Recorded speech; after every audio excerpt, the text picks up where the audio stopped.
iyo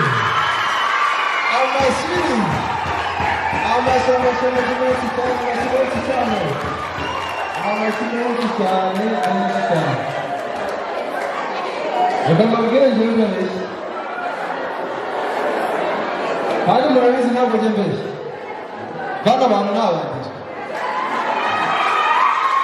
abantu ni abambere reka mbabwire nitwa njye nabaho ni igitangaza ahubwo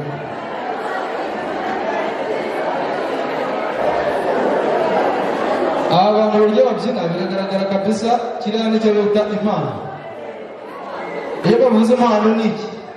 Iyo bavuze impano ni ibintu kabisa wowe uba bikurimo, ntabwo ari ibintu uri gukopera, ntabwo ari ibintu uri gupapira, ni ibintu bariya abantu bari gukora barabizi. Tujye tuvugisha ukuri nk'abantu nta marangamutima arimo, bariya abandi ibintu bakora barabizi. Njyewe uhagaze aha ngaha nabwira ngo bakomereze aho bacika intege. Muri uyu mwanya tugezemo rero undi tugiye kwakira hari igihe nawe yaza akatwemeza, yabonye mwese muri kunyemeza, ariko wa mbere we arahari namubonye. Tugiye kwakira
rwose ko ibiyobyabwenge byubaka ubuzima iteka kandi ubuzima bwose ukaba mu muryango wawe ukaba igicibwa mu muryango.